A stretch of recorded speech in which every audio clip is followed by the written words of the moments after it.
In 1781, William Herschel, an astronomer in England, was scanning the skies, making a map of where stars were in the sky. And he got to this one location and he found something that he thought might be a comet, might be a nebula. He couldn't tell. It didn't look quite like a pinpoint star. It looked like a little fuzzy thing. 4 days later, he went back and rechecked, and it had moved.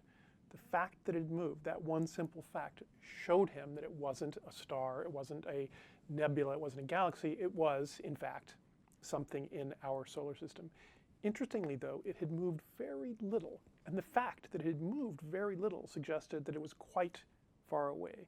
Herschel thought at first that he had found a comet. Those were the only things that were far away that we knew of. But very quickly, people started observing it more carefully and suggesting that, in fact, this might be a planet, a new planet found beyond the orbit of Saturn. It's kind of an astounding thing to think of for people who had grown up all of human civilization knowing that Saturn was the end of our solar system. There were continued debates about whether it was a comet, whether it was a planet, what exactly was this, for decades. And the debate was finally solved in 1820 by an astronomer named Alexis Bouvard. Alexis Bouvard was, well, he was many things. You can read all of his many titles here to see exactly what he was, but he was the director of the observatory in Paris.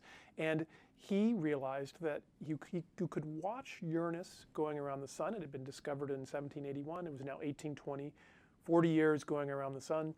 And you could follow it, and then you could also then try to predict where it should have been in the past. And Bouvard realized that you could go backwards in time, find other people who had been making maps of the sky and see if perhaps they had inadvertently included Uranus in their maps. And he found them.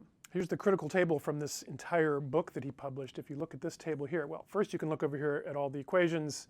You don't have to look at the equations, but look at this table. You can see things like, here are dates, 1781. Here is the discovery of Uranus right here. Here are observations, all of the subsequent years you can see in these tables. And in these columns, you can see how far Uranus is away from where it's supposed to be. If these were all zeros, that would be good. If these were all small numbers, that would be good. But these were big enough numbers that even at the time, there was something clearly going on. But what's more interesting is here's the discovery in 1781. And Bouvard was able to go back 1781 all the way to 1690, find all these old observations, and they really were important for extending the time baseline back by 90 years. And you could still see these uncertainties, these discrepancies between where Uranus should have been and where it was. Bouvard, as a theoretical astronomer, looked at his theory, beautiful equations, looked at the observations, discrepancies, and did what all good theoretical astronomers do. He blamed the observers. If you read the French in through here, he basically says, you know, my theory's perfect, and it's probably just that the observers didn't know what they were talking about. He does admit one other possibility down here at the end, that maybe there's something else out there. Starting in 1820, when this was published, the observations started getting better and better. People were being extra careful to see where Uranus was and make sure that they had very precise measurements. And from 1820 till 1845, there were still discrepancies like this. And in the end, Bouvard took his data of all these discrepancies and gave it to an astronomer also at the Paris Observatory named Urbain Le Verrier. And he said, there must be a planet. Go figure out where it is. Le Verrier, it took him a while to do all the calculations, but Le Verrier found that if you had the sun here, and here was Uranus going around the sun, and maybe sometimes when Uranus was here, it was moving a little bit more slowly than it should have, and when Uranus was over here, it was moving a little more quickly than it should have, and a little more quickly on the way around, and then a little more slowly, that those discrepancies in where it should have been suggested a planet right here. And he predicted that there should be an 8th planet out beyond Uranus. He sent his predictions to the observatory in Berlin. They opened up their telescope, and that very night, they found Neptune. Pretty amazing moment of discovery. You can imagine that if somebody finds Neptune by looking at perturbations of Uranus, that the next obvious thing to do is to look for something else out there by the obvious perturbations of Neptune. Astronomers started those predictions from nearly the very first minute after Le Verrier announced his prediction of the 8th planet, and there were predictions of 9th planets for decades and decades and decades. The famous one that most people have heard of course, is the prediction of Planet X. And Planet X is associated with somebody whose name you might remember, Percival Lowell. He was trying to predict the existence of this Planet X based on perturbations to Neptune, and he thought he had an answer. He thought that Neptune was being nicely perturbed, and he thought he could predict where this planet should be. And he had some people go and take an image, and the image looked sort of like this. And, well, there's no Planet X in there. At least there's no obvious large Planet X in the way that when Herschel found Uranus, he knew it was something big or something fuzzy. Here, there's nothing big or nothing fuzzy. Lowell, of course, built the Lowell Observatory, and the reason for building that observatory, a prime reason, was to search for his Planet X, to prove himself right. And he didn't live to see the search take place, but in 1930, Clyde Tombaugh was hired to work at the observatory and to do the search for Planet X, and Clyde Tombaugh took this image that we're looking at, and he realized that, like Herschel from 1781, what he needed to do was look for things that move. So Clyde Tombaugh took this picture, he compared it with a picture a couple of days later, and did you see it move? Oh, you didn't notice it. Okay, let's go back and look again. Here's the first night. Here's the next night. It's not easy because in these photographs, everything kind of moves around a little bit. They don't actually move around the sky, but it looks like they do just because their rotations and things got jostled. First night, second night. If you haven't seen it yet, I'll make it easy for you. First night, second night. And for fun, first night again, second night again. These are, in fact, the discovery images of Pluto. And Pluto, well, was it Planet X? Planet X was this thing that Lowell was looking for that was perturbing Neptune. And it was the reason it was supposed to be perturbing Neptune is because Planet X was supposed to be huge. So huge that, well, that doesn't look so huge. Doesn't matter. At the time of the announcement of the discovery of Pluto, this headline appeared in the New York Times. Ninth planet discovered on the edge of the solar system. Okay, so far so good. 25 years after search by late Percival Lowell, seen in Flagstaff Special Photo Telescope. Awesome. Here's the kicker though. Astronomers hail finding, certainly true. The sphere possibly larger than Jupiter meets predictions. Actually, it's the meets predictions that might even be the worst part. Possibly larger than Jupiter? Not actually true. Turns out that's wrong by a factor of 50,000. Meets predictions, though, is about true. Because people thought they were looking for something big, when they found Pluto, they declared it to be a planet, even though it was wrong by a factor of 50,000. We have a name for that sort of thing these days. We call it fake news. Okay, maybe that's not quite fair. They really did think it met the predictions. It had been predicted, it was found, it must have been true. But it turns out that this little dot, and I've lost it already, where did it go? So small that I can never figure out which one it is. It's one of these in here somewhere. That little dot is not actually bigger than Jupiter. How big is it? Let's take a look. I'm showing you here a picture of the actual relative sizes of the actual planets. You almost never see something like this. You always see them at their wrong sizes with Mars almost as big as Jupiter. Turns out that's not true. Here's Jupiter, so big it doesn't even fit in the background. Saturn here, even without its rings, as you know, is quite large. Uranus and Neptune, ice giants, a good bit smaller. Mercury, Venus, Earth, Mars, the terrestrial planets hiding out in through there. There's Ceres. Remember, we saw images of Ceres. It's the biggest object in the asteroid belt and one of the few that's big enough to even appear on these scale. There are 10 others that are big enough to appear as a point on this scale. And what about Pluto? There it is. This is the real size of Pluto. Turns out it's not about the size of Jupiter, and also, as the New York Times said, at least as large as the Earth. It's actually smaller than our moon.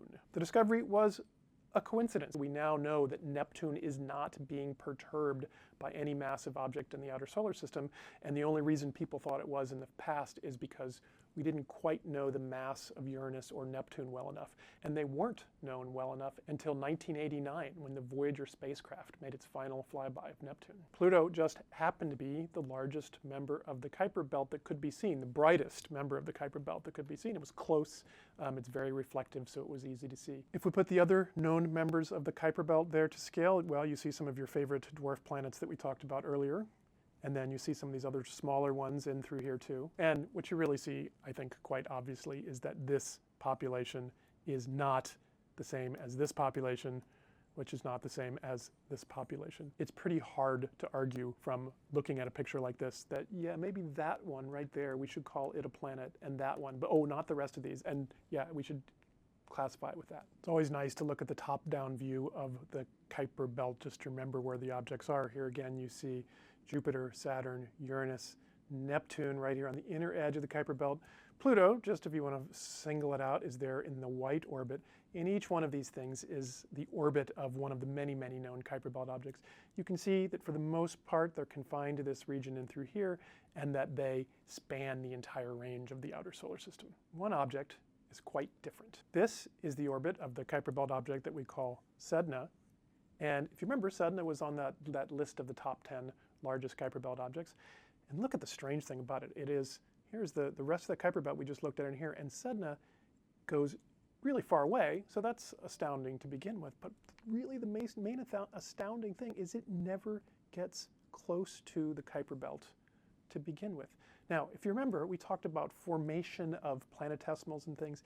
Remember that everything needed to form in circular orbits so that their collisions could be quite slow and grazing. You can't form things on orbits like this. The only way to get things onto orbits like this is to perturb them with something like, well, maybe a planet. But the problem is, if you had an object in the Kuiper belt and it got close to Neptune, maybe it could get shot out onto an orbit like this, but it would have to come back to where Neptune is. The hard part is getting it to be pushed out in this direction.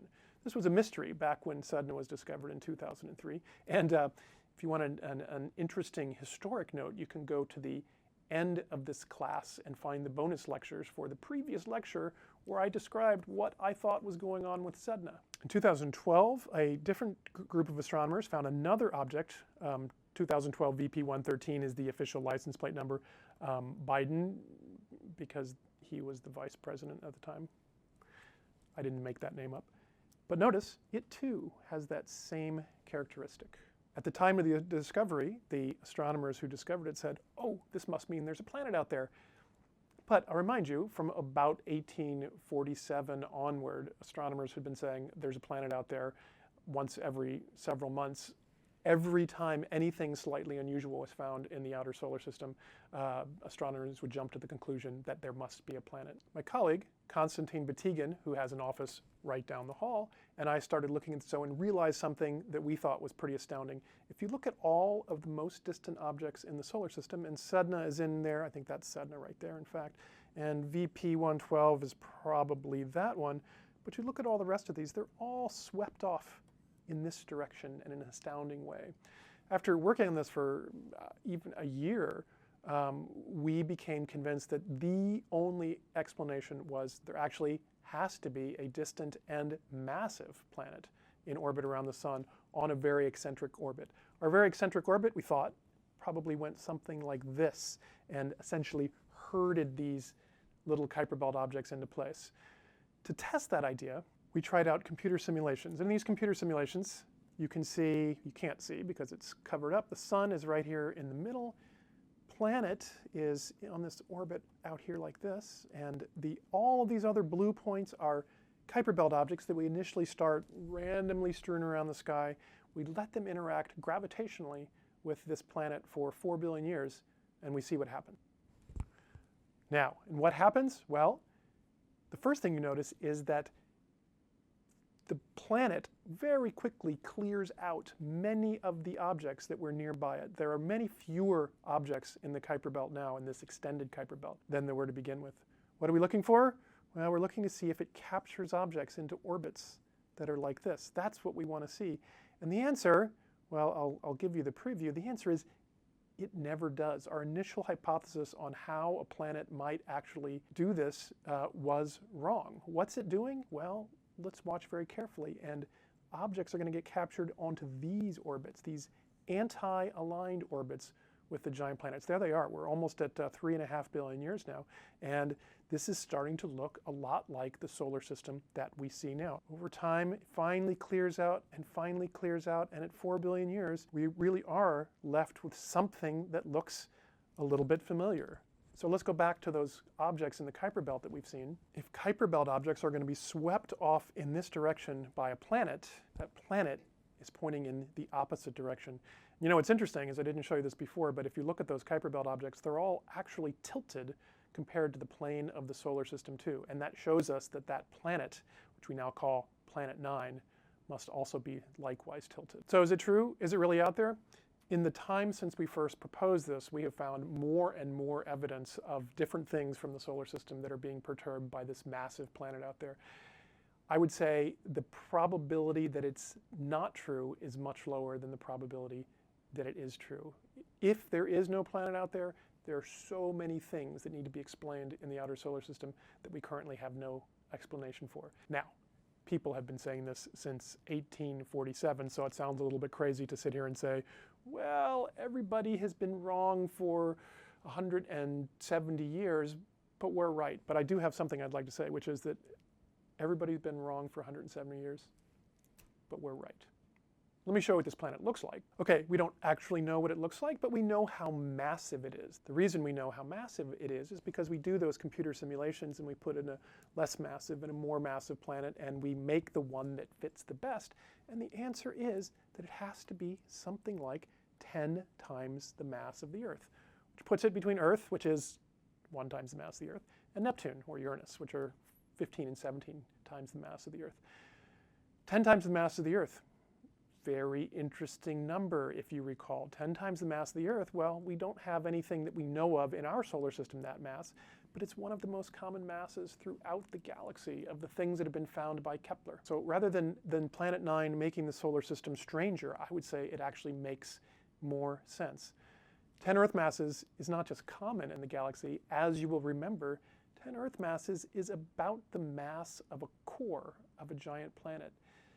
The most likely explanation for why Planet 9 is out there, not that we know the answer, but I think the most likely explanation is that Planet 9 formed in the same region as Uranus and Neptune and Jupiter and Saturn, and during that period of the dynamical instability that we talked so much about, Planet 9 was beginning to be a planet. It was beginning to be a gas giant. It had formed a core, it had started accreting gas, and it got ejected to the outer part of the solar system to stick around until the end of time.